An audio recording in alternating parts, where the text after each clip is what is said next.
even though they didn't use soap. But where does soap come from? I went to Butser Ancient Farm, a replica Iron Age settlement in Hampshire. I've come here to find out about the making of soap. And the chap who's going to help me, I hope, is David Freeman here, who's an experimental archaeologist. Is that right? That's right, yes. Tell me, why didn't the Romans have soap? We think it's probably something to do with cooking processes. Cooking? The Romans are actually cooking in pots over charcoal. Right.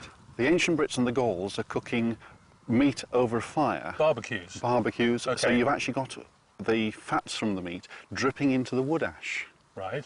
And it's those combinations that produce a soap. Ah, because the wood ash is alkaline. And the animal fat is the acids. And it cuts up right, and then you get... That's fantastic. So it may well simply be an accident of a cooking method. It was bad luck for the Romans, wasn't it? It was, really. Can you show me how to make soap? Yes, we can. OK, let's go and have a look. OK. As a chemist, I know that soap is made from the reaction of an alkali with a fat or oil. In this case, the alkali comes from water strained through wood ash and is known as lye. It's reduced down by simmering over the fire. There's an ingenious way of testing when the lye is strong enough, and that's to float an egg in it. I wouldn't eat the egg afterwards, though. Once the lye is ready, the next stage is to gently heat the fat. After the fat has melted, it can be added to the lye, and this produces soap. So can we just slosh it in? You've got to be very careful. The first reaction is quite strong. Is it? If you put too much in and the fat's too hot, it will actually foam and boil over. OK, well, I'll sit well back here. So it really is very, very gentle. It's frothing all over the place. And it's just the first few scoops as that sort of initial reaction goes out. So that's the hot alkali chopping through the molecules of the fat. And you can see it scumming on the top. And that's the soap we want. That's the soap we want, yes. There we go, look. Oh, yeah. Hey, soap. I'm not going to touch it. No, it's still hot, very and it's still, yes. Fantastic. When this soap is ready, I'll come back to test it out.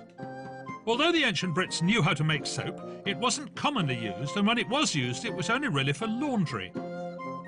Later, soap did start to be used to clean bodies. We tend to think our medieval ancestors were a stinky lot, but in fact people did bathe communally. But then the plague struck and the bathhouses closed.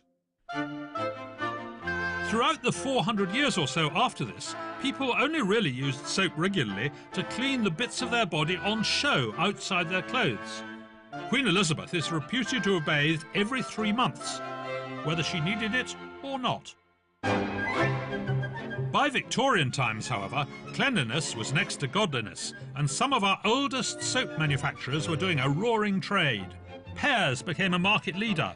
Thomas Barrett, who ran the company in the late 19th century, is often called the father of modern advertising.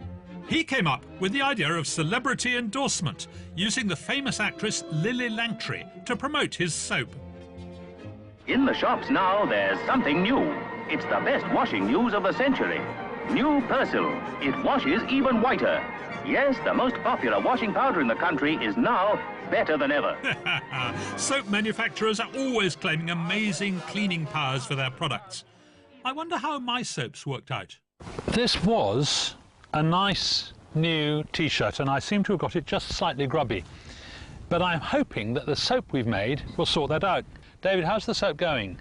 It's set, it's cooled down, and it's solidified. Now, do you think I could slap this straight onto the grease? It's worth a go, yes. OK, in it goes. The grease is coming off. Oh, yes, that's actually much better. That is quite a lot better, that. Right, let's try and get everything off and see what it looks like. Grease won't dissolve in water on its own. Its molecules are hydrophobic, which means they don't mix with water.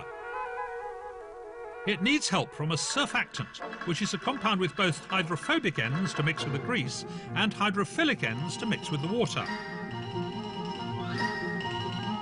And that's what soap is. It's like a middleman between the grease and the water.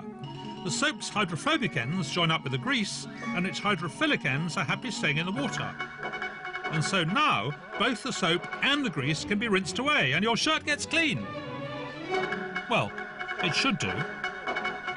and it's not white, but it's not black anymore. In fact, it's much less black than that bit there. So that's done quite a reasonable job, I reckon. Yes. I'm glad I wasn't a medieval washerman, though. I just think that might have been rather hard work. Yes, I think so. I have better luck. I went into my local chemist the other day and I counted, and there are 257 apparently different shampoos. I just thought you might need that. Is that for my dandruff? No, it's a toothbrush. Bite the end of open it up for the fibres, and in you go. Oh. Oh, I'm glad I don't have to use one of those every morning. But how